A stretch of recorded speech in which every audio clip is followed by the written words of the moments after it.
You know, you can still apply for Obamacare, but the media isn't telling you about this. You know, they say that, oh, the open enrollment is closed now in March 31st. It's stopped. You can't apply for it anymore. But that's not true in a way. Actually, even the site itself, you go to healthcare.gov and you'll see big letters. Open enrollment is over for 2014. But it isn't for some people, and you may be one of those people. So you could apply for this healthcare anytime. And it's really for lower income people. Like if you're only making up to about, I think about $24,000 a year, you know, for a family of 4, you're still eligible for Medicare, and you could apply anytime you want. You don't have to wait for open season. That's for the private companies, you know.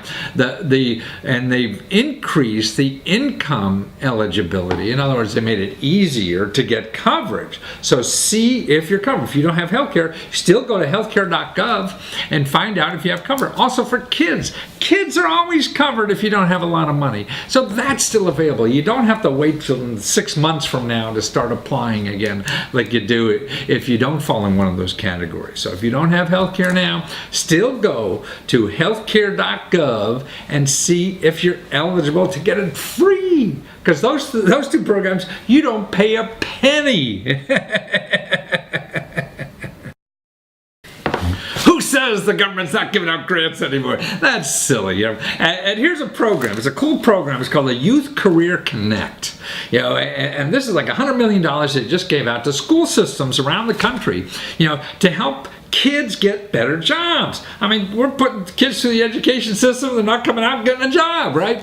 So now what they're trying to do is focus on training. So kids in high school now will get special training, you know, to go into fields like healthcare, biotechnology, or information technology. Those, you know, occupations that are going to grow like bandits in the next 20, 30 years, you know. So we'll need people there, but we have to have them trained so they can start now training in high school. And so that's why over $100 million together with the Department of Labor and the Department of Education is given out to these schools. So what you want to do if you are a kid or you have kids in the family or something like that, you want to make sure that maybe they could take care of this training, because actually they're going to do is that you'll be able to get an associate degree while you're still in high school. Things like that, special training, mentorships, apprenticeships, all this kind of thing that's really career-oriented. I mean, the rest of the world is getting better educated and better skill sets than our kids are. So we got to work on that. So you're going to see a lot more programs like this. So how do you find out about these programs? Okay, first of all, there's about 25 or 30 counties around the country that has money already for this. They have this money. And how do you find out about it? Really, there's a list at the White House. So if you Google now, White House Youth Career Connect, White House Youth Career Connect, and you'll find the release and all the information about the program there, and it has a list of all the, you know, the districts that have that money. Then you contact, you know, that district. Okay, you're not in one of those districts. What do? Well, states are doing these things too now. You know, even schools by themselves, because they see things like this encourage other people to put money into this area. So you want to find out if your school district, there's somewhere in your county that has this kind of information. How do you find out? Number one is your elected official. That's the easiest way. They know you have elected official, the federal, the state level, so you probably have 2 or 3 people who represent you in your state government too. How do you find them? How do you get their phone numbers? Go here. You go to votesmart.org. That's vote, VOTESMART. Maybe you're not so smart, you know how to spell it like I do.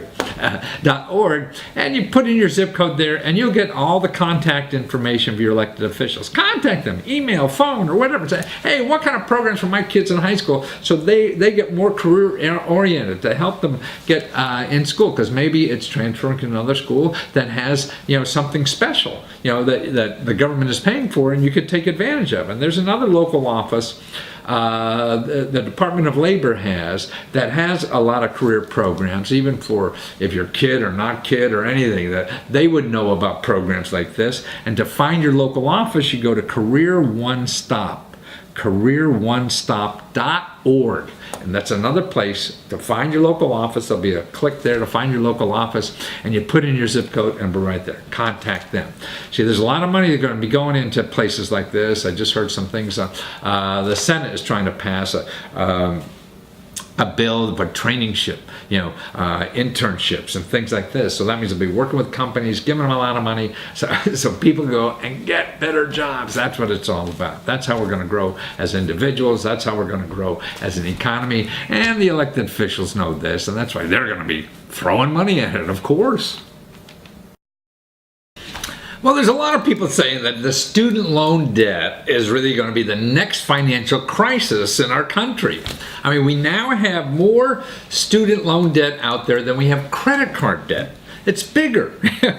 What students own from loans they got to college is now bigger than the credit card debt. And the credit card debt is what sunk us in the economy before. But now banks are getting tighter on the credit card debt. Normal credit card debt. So it's harder to get loans and things like that. But on student loan debt, it's not. See, people giving you the student loan debt, the colleges and stuff, they don't have any income requirements. They don't have any crime. Why? Because the government is going to pay them back if you don't. So they're never going to tighten the screws when people aren't paying their back. And that's why, you see, data now is that student loan delinquencies, people who don't pay their student loan debt, that's soaring. And people who don't pay their other personal debt is decreasing. See, so this is becoming a big problem, and it's going to just grow, until something happens, it bursts or whatever. I'm not smart enough to know what's going to happen, but something bad, Now, another interesting thing about student loan debt, see, it has changed why people borrow money for college. I mean, the Federal Reserve Board talks about a study that before 2009, people who had student loans bought more homes than people who didn't. See, their income was better and getting money to do things and buy cars and buy homes. They were buying more homes, buying cars and things like that. So increasing the economy if they had student loan debt.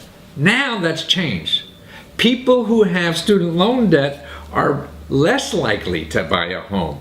They're less likely to buy a car. They have bad credit scores. And they're more likely to be living with their parents. So the whole ball game just changed. And I think that's why we live in the past. We think these things that happened 20 years ago are still happening, and they're not. So delinquencies are increasing. And the whole debt situation is increasing. And so what do you do if you're one of those people with debt? Well, don't go and Google student loan debt, because you're just going to get hit with people who want to sell you money. And you want to know your facts first. What do you do with this? What are your options? Because under certain circumstances, you could get your loans forgiven, you could get them, canceled temporarily or discharged and things like that. And don't have some salesman explain this to you. If you Google, federal student aid, loan forgiveness. And look, you're going to get a whole bunch of things on the page, but look for the websites that have .gov. G-O-V. You want .gov, because they're the people with the real facts. The other people are, stealing like me and selling them to you.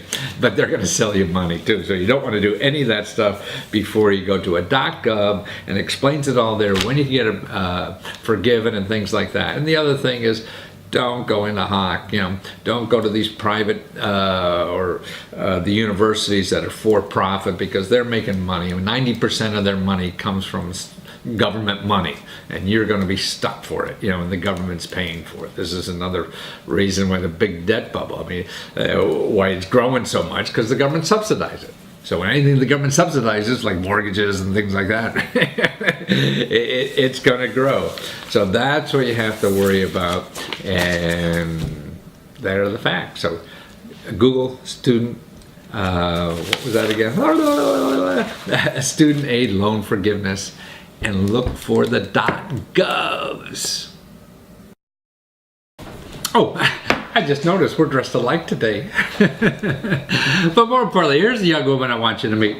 I mean, after interviewing her and everything, I mean, she had me crying, even though she was such a terrific person and doing such important work.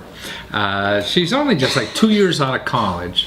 Her parents were both drug addicts and, were unemployed most of the time, and she was able to get a scholarship to go to art school in Detroit. Detroit's a struggling city. And while she was in art school, she had an idea. She was designing stuff, and she wanted to design something for homeless people, a coat that could really double as a sleeping bag. It's a very clever idea. So right out of school, she started a nonprofit, really, to do this. So she has no fancy credentials or knows anybody, no money or anything, and just starts this nonprofit. And what's neat about it, not only she gives these useful coats that double as a sleeping bag to homeless people, she hires homeless people to make them. And it's just a wonderful story. She's an incredible person. She was one of the 10 CNN Visionary Women of the Year, and she was telling me how she was just on a program with, there was this famous... Gloria Steinem. See, my wife told me that. I'm an old guy, forget even Gloria Steinem. And she had a cute story to tell about her. Anyway, this is what's happening to her. She's so down to earth. It doesn't affect her at all. She's wise beyond her years. She knows nobody's got secrets, and she's just out there doing this stuff. No money, no nothing. Just an idea. And she didn't even get money to do it. She just figured out how to piece it all together and make it work. And that's what we all have, that power to do this. We live in a country that allows us to do this if we use our imagination and get out of our own way to just make it happen. So watch this. It's one of the most special interviews I think I've ever done. This person is really remarkable what she did. I mean, she's an inspiration for the rest of us to go from X to go to triple X or whatever in your life. And it just takes perseverance and, the right kind of attitude. We all have enough skills and we just don't use them. So watch this. Well, Veronica Scott, man, empowermentplan.org. Man, when I first read about you, I told you earlier, I was so jealous. I've interviewed so many people, and I think, seriously, I've never met somebody who's doing something so cool, but also so important. I mean, you found work for the rest of your life, something you could pour your heart into no matter what happens, because you don't have to worry, because you have to know that what you're doing is so important. And you're only 2 years out of college, have no background in anything you're doing. That's another thing that pisses me off about you. You're doing this without any experience or contacts or anything, just something you want to do. So what's the basic principle? What are you doing here? What we're doing here, and thank you for having me. It's an absolute pleasure. What we're doing here in Detroit is really about kind of showcasing that the homeless population that everybody kind of marginalizes and casts aside as worthless, or really a lot of the time less than human, is really, really there, really present. They do have drive, they do have ambition, they do want to be able to take care of themselves. And that is the main message with the Empowerment Plan, is that everybody has pride and everyone wants to really be able to care for oneself. And so what we do is we actually hire homeless parents out of shelters, and we train them in sewing, as well as some newer things now in like 3D modeling and coding. Oh, wow. Huh. But we produce a sleeping bag coat. So it's a coat by day, sleeping bag by night, and over-the-shoulder bag in the off-season. And we distribute those nationally right now, and we have some international demand. So it's a very exciting time. Well, but it's now you were a design student in design college, and it sounded like you came from a troubled home and got a scholarship to go to this school, correct? So you really didn't have a background in money or finance or entrepreneuring or anything. Just get your ass through life is really exactly. the main thing. and you get out of college and you're using your design school techniques to build this jacket that doubles as a sleeping bag for people who are homeless. Yep. Because people could be homeless for years and years and years. Yes. Sometimes, as your literature says, up to 20 years. I mean, I see the same people on the street. It seems like forever. Exactly. No, it was a class project in college, actually. Wow. The coat was designed in a class project. And it's really interesting because it was a very hard decision to actually say, I'm going to do this. When I graduated from college, it was a class project. And like you said, I didn't have any finance background, any business experience. And it was funny because in my mind, all I thought I needed was like, I had a nickname on the streets in Detroit as the crazy coat lady. I see. Or the coat lady. People were coming up to me asking when they were going to get coats. Because you were going around designing doing your market research. Yes. I was actually, it was designed with the community on the streets. Yeah. And so when I graduated, it was a very difficult decision to tell my family, friends, everybody, and including myself, I'm not going to look for another job. I'm not going to apply to work elsewhere. My grandparents, I think, took that the hardest. They're like, well, what if you get offered a job that pays you money? I'm like, I am going to have to send a sad resignation, sad note saying no. But it was about saying to myself, it's like, okay, I realized at that point no one else was going to take it on. Yeah. No one else was going to take on my crazy coat thing that people were just beginning to understand.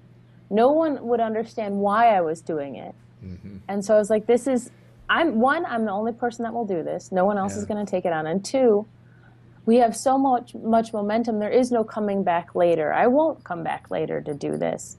And you know what? It seems like everybody likes the idea, and all we need now is money. And, and how can we give you money? How can we mark it out? How can we do it? And as an art student, it was a really funny thought because I knew nothing about money and finance. I was like, to me, that was the next business step. I knew nothing.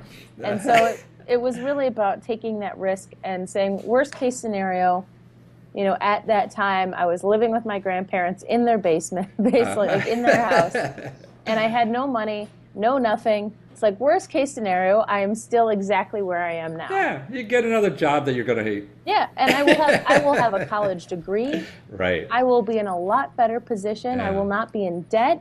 This is far better position than most. Yeah. So worst case scenario isn't that bad. So why not go for it? But more importantly, I think you have now something to devote more energy, creativity, and everything inside your soul. Everything, every day of your life, instead of waiting for Friday at 5 to happen.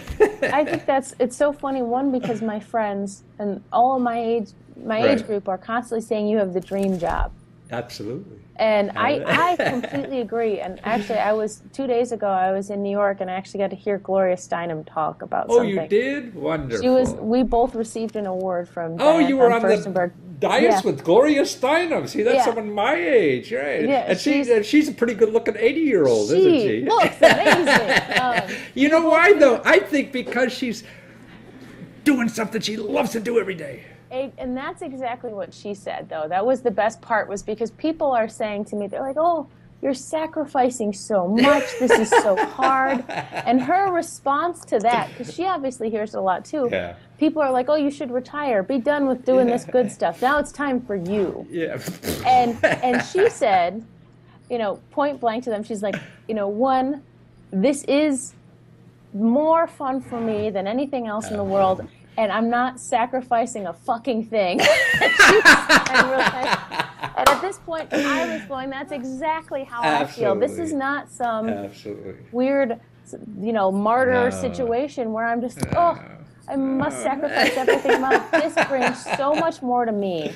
Absolutely. And does so much more for creatively too. This is not just something that I go in and check out, at 5. Because so I think all of it, all around, is just fun. And hearing her swear was my favorite the whole evening.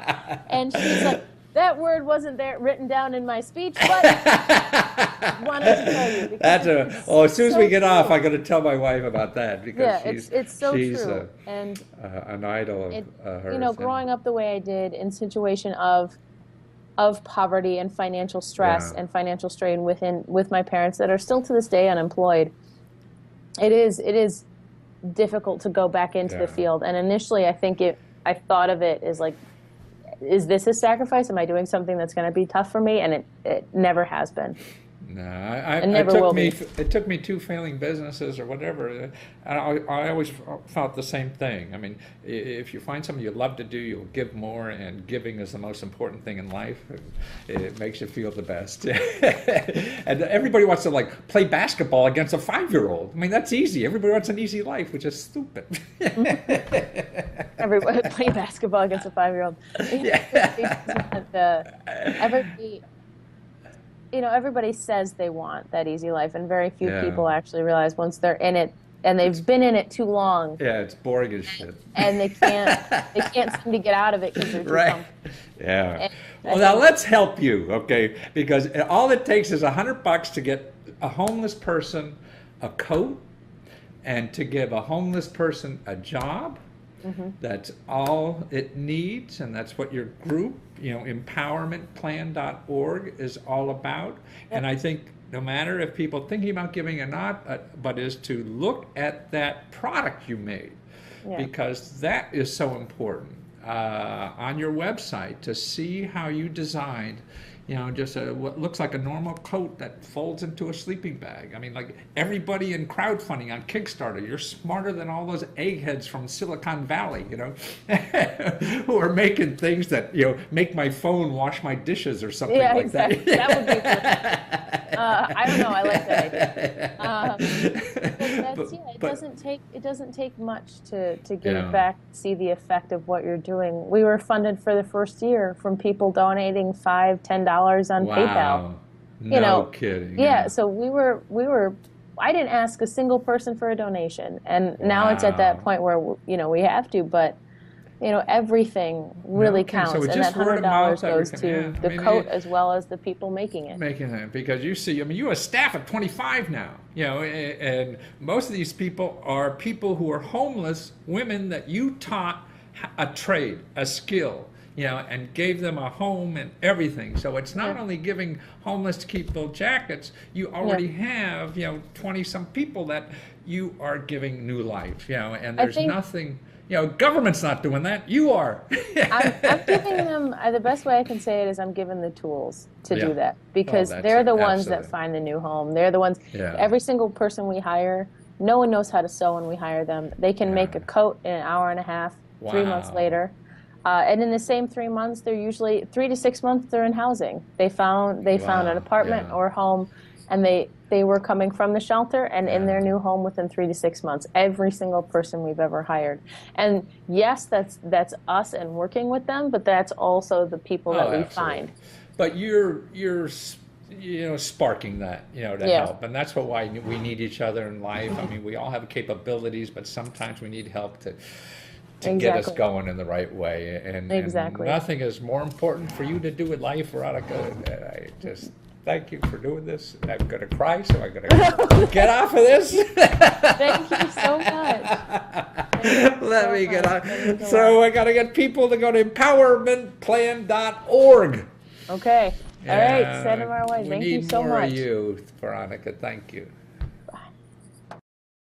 We've all heard the sayings that go around like, you got to go to school and keep going to school to make a lot of money. Well, here's a guy I want to introduce you to who has to leave school because he's making a lot of money. Not go to school, but leave school. And actually because of this little idea he has on how to hook your laces so they don't have to deal with them flying around and all that kind of thing. It's a cute little gadget. It's the smallest thing in the world I think you've ever seen. And he was just playing around and never wanted to tie his laces, so he invented sort of this little thing. something. I don't know if you call it an invention or whatever it must be, because it's an idea. So he puts it on the internet, and all of a sudden he's got $10,000 already, for his idea, And so now he has got people all over the world that want to distribute it too. So besides getting the cash, off the internet to go now into production with this item, he's got people all over the world that saw this on the internet. And, hey, we want to sell those, and that's better than even getting the cash, because if somebody else is going to sell your product, that means they know they have a market. That means they could keep giving you money forever and ever and ever. You don't have to find another customer, because they're finding the customer. They have customers and they're selling you product, and you're splitting the revenue with them. Nothing beats it. I mean, most of our world is that way. We go in a store, so it's not the manufacturer that's selling us directly. They're selling the stores, and the store has the customer. So that's what on the internet, when your product's there, what happens is all these distributors, where their stores, where their other outlets, other websites, whatever they are, they're looking for products. So that's why these crowdfunding sites are a good place to put your product so other people could sell them, see them, and then sell them for you. Now that's better than a customer is having millions of customers forever. So watch this. Well, Bart Antharinas,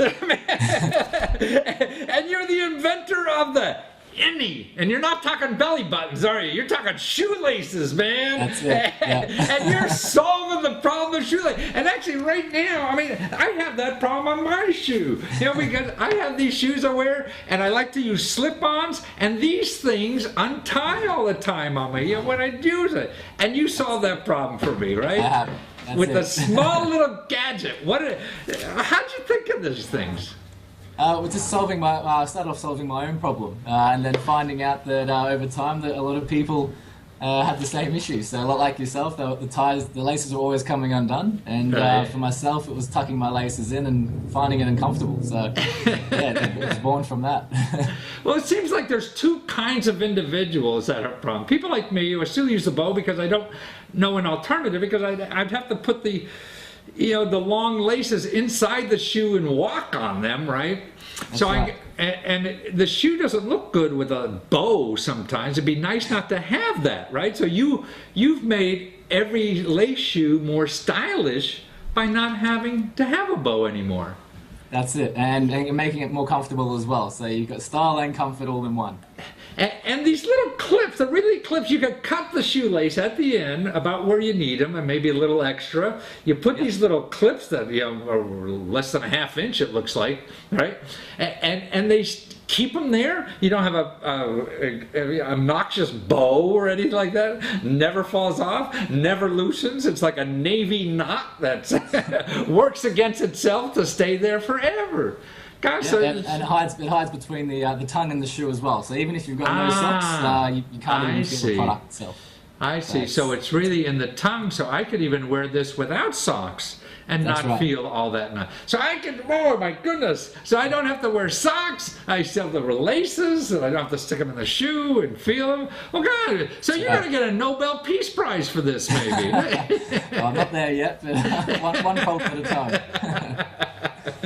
But more importantly, you in the middle through college, that you having such success with this that you quit going to school for a while, had to ride this horse. That's it. Yeah, they were both affecting each other to keep them both at a satisfactory level. So I just thought, there was more fun and excitement and passion in this than sitting there going to lectures all day. So I took the plunge, and hopefully it pays off. Right, well, wonderful. If it doesn't, it pays off no matter what, because you're learning more. Why be, and you're studying business, I understand, so why be in a classroom telling you something theoretically about business when you're going out, man, and playing the game? You're going to learn more this way than 1,000 classes. That's right. This is almost a class within itself. Yes. All right. And it's cheaper than your college, tell you the truth. That's right. There's more benefit comes out of it as well. Yeah, because you're going on Kickstarter getting free money to do it. You already have, $8-9 grand or whatever it is, and you're only a week out of the gate. So God, I don't know what tuition is in Australia, but here it's a lot more than that. So it's amazing how you're able to do this at such a young age and go on the internet and learn that system.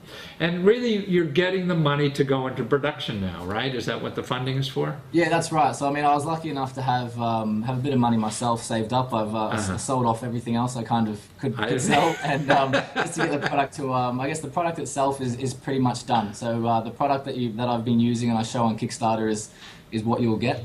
It's more the outside, so it's the packaging, and it's obviously the mass production that this Kickstarter is really going to help with. So I just wanted a bit of confidence before sort of selling a bit of a pipe dream to everyone. I wanted to make sure that the product itself will work in all the situations and laces. So I thought I'd take a bit more of a risk than most people do on Kickstarter, and just really have a lot of confidence behind the product. Well, more than that is now that you have hundreds of people that believe in the product already, and they don't even have the product, so they believe in it just in concept, which is incredible. And it sounds like even a week out, you got distributors now all over the world asking you, about distributing for you too. Yeah, it's surreal. It's and it's literally all over the world. So it's great. I mean, we're putting them aside for the moment so we can focus on this Kickstarter campaign. Right. But definitely that's obviously stage 2 is getting it into retail stores. Wow, well that's where the big numbers, I guess, happen. Yeah. Are you manufacturing in Australia or the States or China? It's all through China. Yeah, I mean, it's a nice, simple plastic product. So it was the cost obviously being in Australia and the labour costs and everything. As much as it's great to try and sort of stay Australian made, it's just not sort of too practical. And that sort of product where there's not much margin in there. Right. No, I would think that's just a little piece of pie. And what is the price on Kickstarter now? It's like just $10 or something like that? Yeah, so the base pledge is $10. That gets you the 2 packs of innies. So, and in that pack you get 2 strips of products, which means where you can have 2 pairs of shoes for that. So essentially for $10 you'll get 4 pairs of shoes to be able to be customized by innie. Well, that's enough for me. For $10, I could solve all my shoelace problems forever. Exactly. And it goes with all the laces. I mean, I save that when I get new laces. You don't throw them away with the old laces, right? So that's right. when you go through, there's different colours there as well, so you can have nice neon colours to suit your runners. And, it's a nice base of blacks for your business shoes.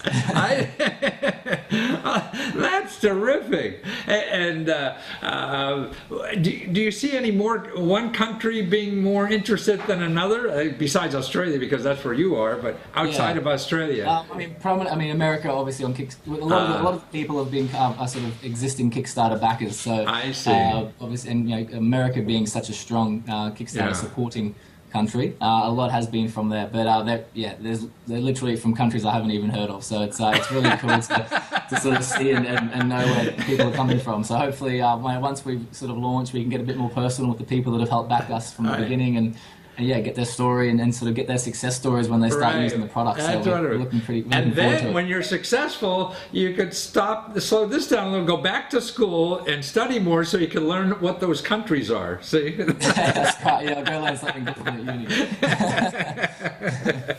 Well, it's so wonderful to see somebody from the other side of the world, just use the internet to make things happen for themselves. And even if it means putting school aside for a while, I'm sure your parents are probably, they don't know if this is good or bad, and that's always an issue, right? Yeah. So a way to get this, and for $10 to get in on the Kickstarter, because it may be more when you get out in retail. You never know what retail, you get all these middlemen in. So it's a real bargain now, and be first on the street. When you get yours, it's innie, like an innie belly button, INNIE.com.au, right? And main thing, what I love in your video, you got an area, you're doing this video with street art on it that is just wonderful. Is that somewhere downtown Melbourne or what? Yeah, it's like 2 blocks from my place. A lot of our laneways in Melbourne, Melbourne's known for a lot of street art and culture and all that. Oh my God! It's literally just on side streets. You got some brilliant art like that. It's just really wonderful. Awesome, so. I mean, it looks like Disneyland, but real.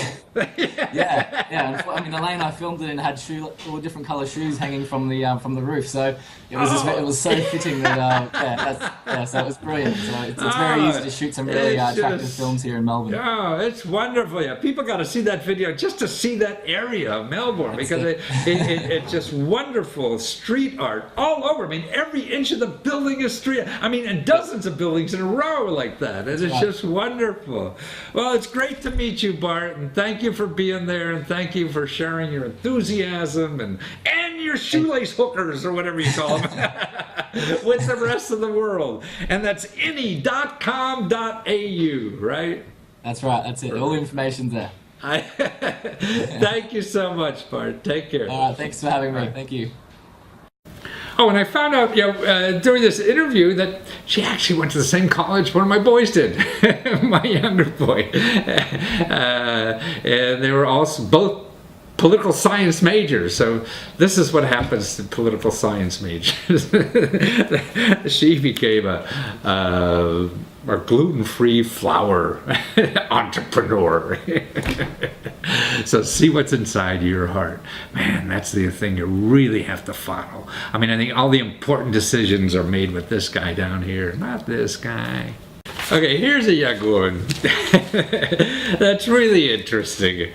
I mean, we all have jobs we hated at one time or whatever. She's young out of school and trying jobs. She thought she'd be a lawyer. She worked for a law firm for a while, and just didn't see her that. Then she said, "Oh, I'll go to New York City and I'll become, work in the big fancy fashion industry." And she had a job that, most women would, kill to get money. It was making her sick.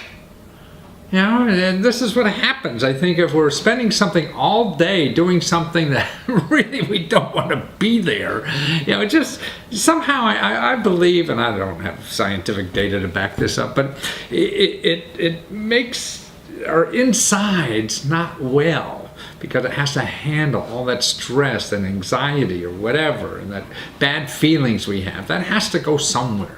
And so she was really becoming sick on the job. She was developing all kinds of these allergies and everything. And so she just decided to chuck it one day, because she found how food made her healthy. The job was making her sick. She had a certain way to make certain kind of food, and really gluten-free food, gluten-free cupcakes, donuts, things like that, to make her healthy. So she started being an expert, just on the side doing this, and quit her job and do this full time. And now she's raising money to make her gluten-free flour. And she's a delightful cook. You watch her video. She has a little cooking class on our Kickstarter page where she's raising money for flour. And the packaging on her flour bag is so neat. She looks like Betty Crocker back in the 50s, but she's a hip New Yorkie, a young woman. And again, unpretentious and just struggling, trying to figure out life and how to get by, but working with her heart, and that's it. You see that your heart, really is smarter than your brain. And that's what she's doing. She found out she was trying to do all these jobs that everyone telling her about she should do, and influenced by society, you should be this, and instead of going with her heart. And now you'll see in this interview how happy she is, banging away on her trying to get money for her flour, trying to have her cooking lessons and gluten-free, and happy as a clam. And she doesn't have all that anxiety and that almost diseases she had from not being where she wanted to be. See, I mean, that's the whole thing in life. You have to be somewhere where you want to be so you can grow. Otherwise, if you're somewhere that's not for you, man, you're not going to grow. And that's what we're all here to do: grow so we contribute more to other people's lives too. So watch this interview. Well, Kate Turshen, man, I mean, just wonderful to meet you, to find somebody whose job was making them sick, and they found how to start a new career by getting yourself healthy and making us, the rest of us, healthy, because you figured out a way to make gluten-free flour so we could have goodies and not be allergic to stuff and suffer like you did. So this allergy was really making you so sick at work all the time, huh? Yeah. I had, I suffered almost 10 years from food allergies, Wow. and I wasn't aware I had all of these terrible side effects that didn't always correlate with what would be a food allergy, or one would think. And when I finally uncovered it, my life completely changed, and it's what led me to where I am today. So gluten-free goodies. Yeah, Oh, wonderful! Now, are they donuts or what are they? yeah, these are donuts. Really? Oh, I wish I could get them. Well, show us the.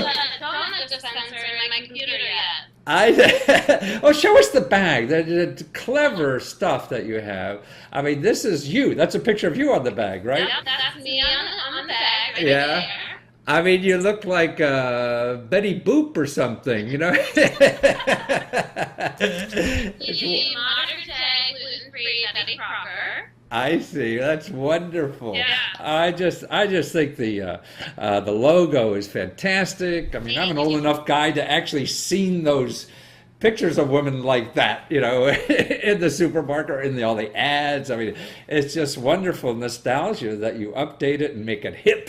Yeah. I wanted to create packaging that really drew customers' attention. And while food allergies and gluten intolerances are very serious things, I wanted to, if you look at the gluten-free aisle, they're so serious. There's a lot of brown. I wanted fun colors that pop and have personality. And I feel that even if you have food allergies or you can't eat gluten, you can still eat wonderful things and have fun in the kitchen. Right. No, it's. I mean, when you think of those kinds of foods, I think of earth shoes, you know, and gray moo-moos or something like that instead of something hip like you're doing.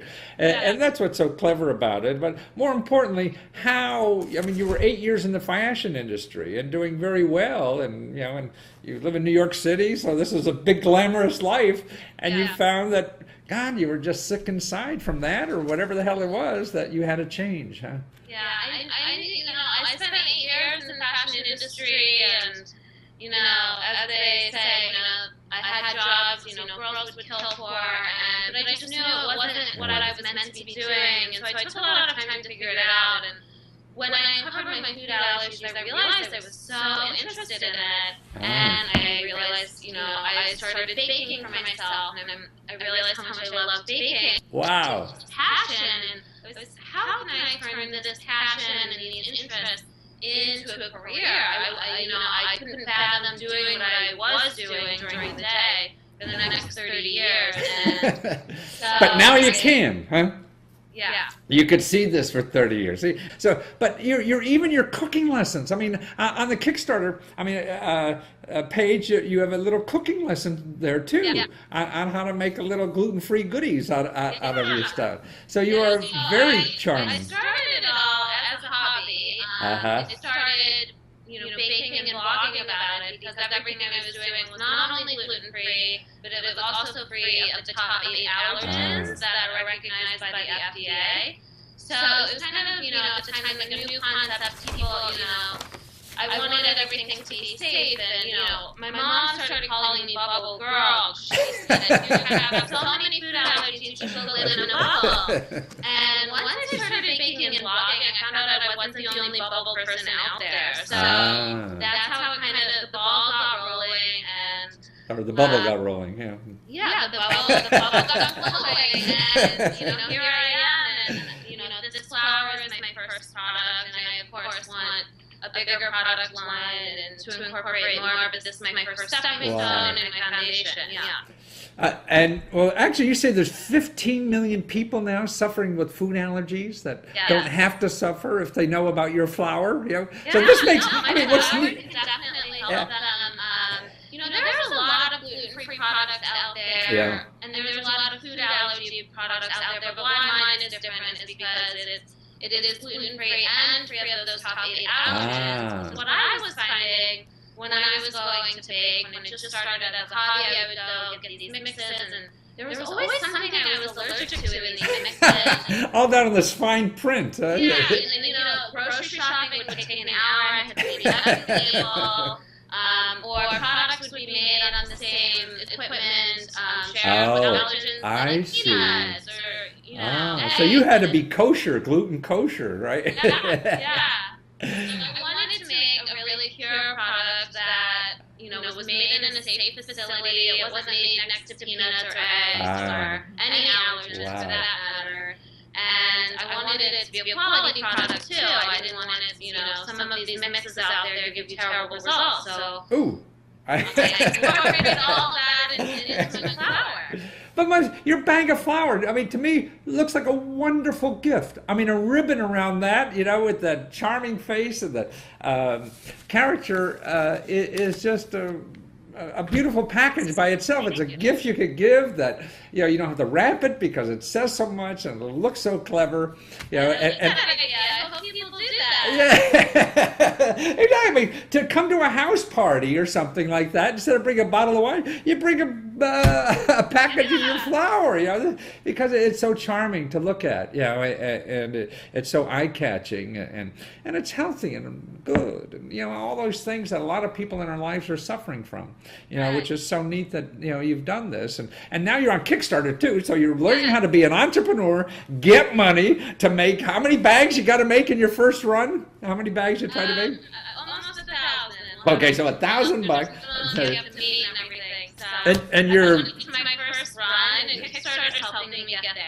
I'm Right. over halfway to my goal. And you guys, so people, and I guess it's cheaper to get it now on Kickstarter before you go retail. It'll probably be a little bit more, right? Yeah, I have some good reward packages on Kickstarter that will definitely make it. Yeah. But more important is to see that video of you so they could see the package, watch the video too of you cooking. I think that's delightful, and I think your presence there and how you do it. I mean, this is a new. Who was that French lady? Who was on TV for years on PBS. Julia Childs. Yeah. But you're so hip and clever and cute the way you do that. I think that's a wonderful career. To find all this and to help you, continued so you can help other people have a allergy-free existence, that is ruining their life. Bubble Girl Bakes. That's one word on .com. Bubble, BUBBLEGIRLBAKES. I flunked English in college, so I know there's people out there who can't spell either. .com, and just go there and help and get a bag or two of this stuff, or just watch that video, right? And see how this is going to change the world. I think we see it growing in the grocery stores, so you're in the future, and we got to watch you. I hope it inspires other people to get in their kitchens and bake amazing things. Wonderful. Well, thank you so much, Kate. Thank you. You missed the bagpipes from Worcester or not? I missed that. We just found out that Kate and one of my boys went to the same college in Ohio, Worcester, Ohio. Well, thank you again, Kate. Nice to speak to you. Bye now. Okay, I want you to look at a photo. Okay, look at this photo. See, it's just a glass stuck to the side of the wall, it looks like, right? But it's a wine holder. But that little photo, this next guy we're going to interview, put that on Facebook, okay? And this what he got. 500,000 hits on his website. 500,000. Man, I mean, most people pay $1 a hit. I mean, that could cost them $500,000. Even if it was 10 cents a hit. What is that? Yep. That's a tenth. You're still talking tens of thousands of dollars, whatever it is. Yep. And all he spent was like $100 or something like that to put it on Facebook. And that's how he got traffic to now be in business making these things. And watch this interview because it really taught me a lot about making things, and about 3D printers. I mean, he's making these things right on his kitchen table and sending them out. A 3D printer nowadays only costs like $1,200, And also, excuse me, he talks about something called MakeXYZ.com. And this is a website. If you have a 3D printer or looking for somebody with a 3D printer, you could exchange stuff. Like if you have a 3D printer, you could make stuff for him, and in like a month pay for your 3D printer because he's looking for 3D printers to do it. You can't have a bedroom or kitchen full of these things. Excuse me. But more importantly, he's a guy I always wanted to do something like this, and he turned out to be an accountant. He was an accountant. He hated his job doing bill collecting and payroll and all that kind of stuff. But he was really a tinkerer, making ideas work, you know. And he never was successful. And still this. So you never know. I mean, a glass, you know, that you could drink wine in the bathtub. And he figured out how to make these things. And, you know, it's like $100 to $100 to get 500,000 people to come that want to buy your glass. Now, 500,000 people didn't buy it, but he certainly is making money on his raising funds to be in business like this, you know. And he's going to make that easily. You know, by the time I interviewed him, you know, he was way along the way, and he's going to do that, you know. And he's actually quitting his job, yeah, to do this. And that's what it is. You find something you like to do, you know, and you're going to do it better than anybody else. And it's weird stuff. You never know what works. I mean, the experts are out there. You're buying expertise from people. We're all guessing.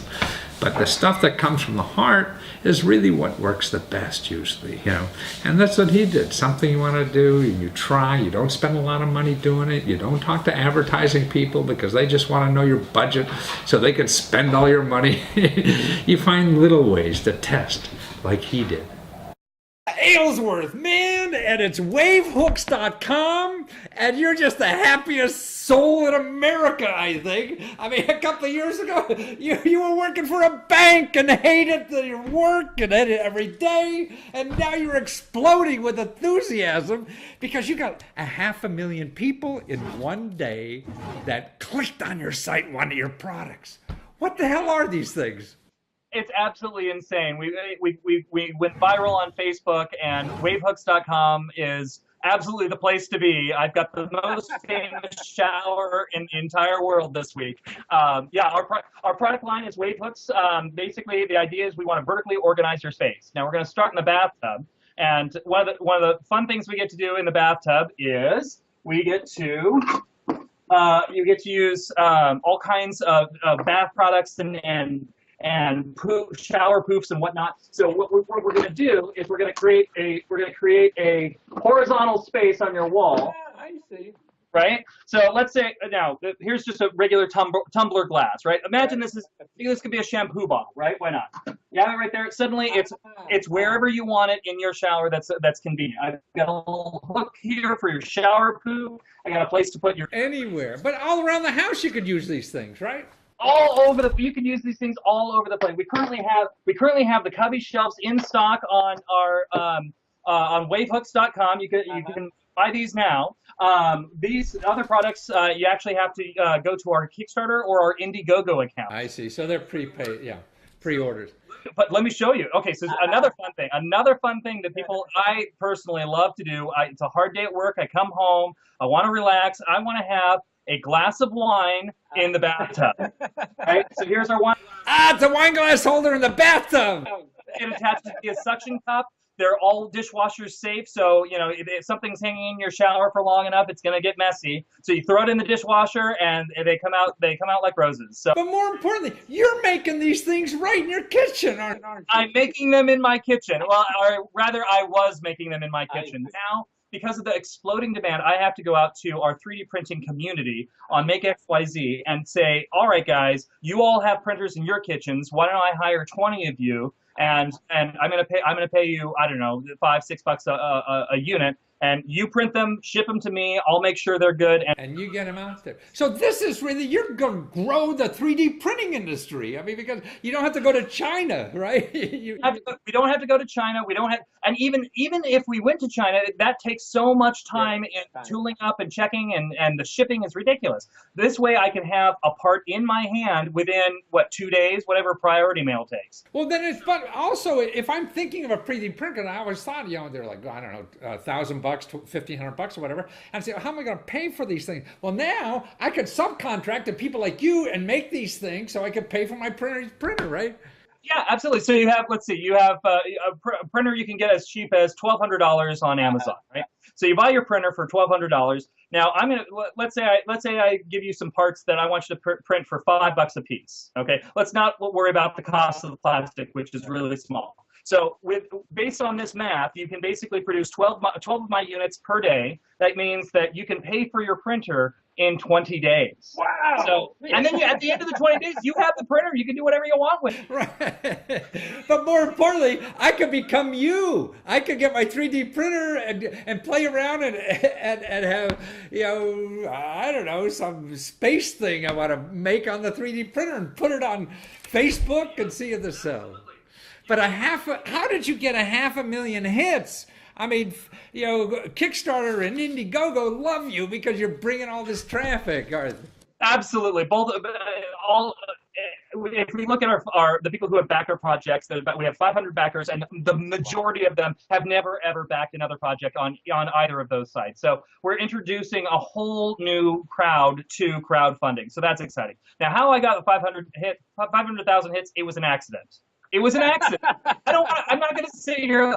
Oh, it was this genius marketing strategy that I could. No, it was an accident. I took a picture of the wine glass holder in my bathtub. I put it up on Facebook. I paid $600 for ads, right? And I ran them on Thursday and Friday. I paid $50 a day, right? And I did this over a couple of weeks.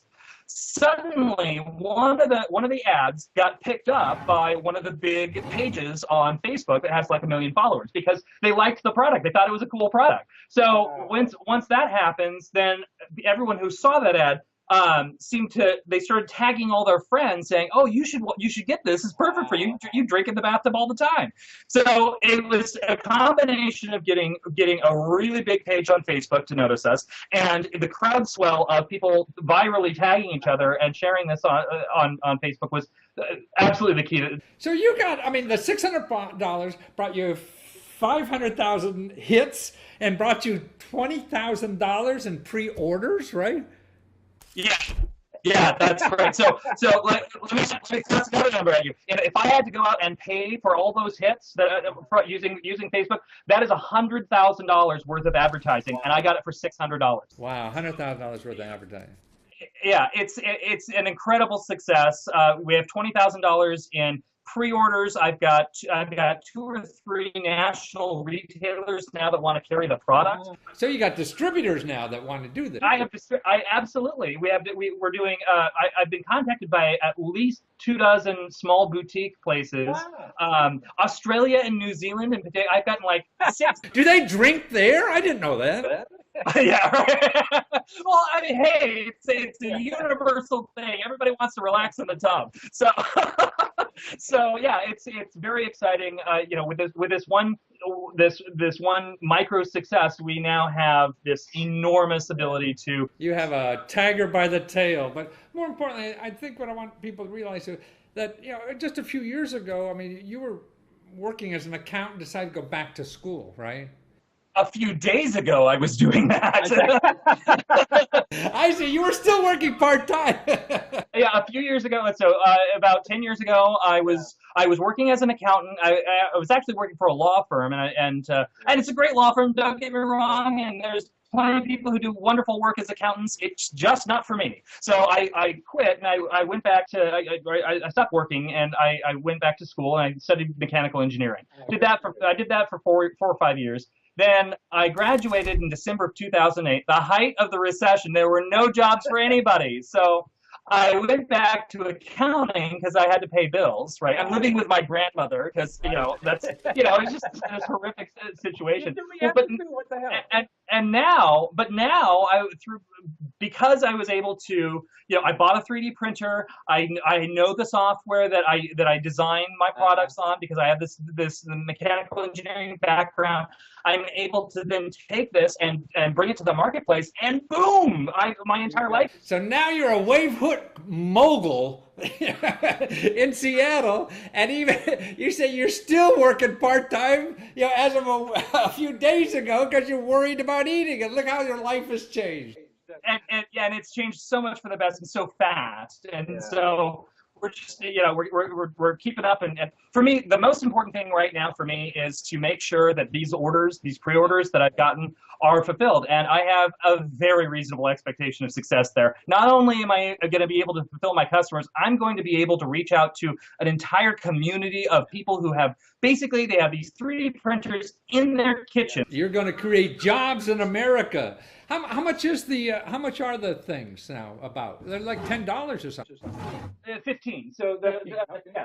So the wine glass holder is $15. These other two are 20. So you better sign up now, wavehooks.com, because who knows what will this be once you have to go retail and get all these middlemen. So the best bargain would be now getting online, and you can find it on Indiegogo or Kickstarter, but go to wavehooks.com and that will get you there, right? And help make sure Michael doesn't have to go back to work as a banker. I'm sure you would. You got a wonderful thing there. 500,000 hits is just an incredible thing. Michael, thank you for being here and for sharing your enthusiasm and encouraging other people to, they have the power to change their life like you do, right? Absolutely. Absolutely. It's easier than you think. Yeah, so go out and do it. Thank you, Michael. Thank you so much.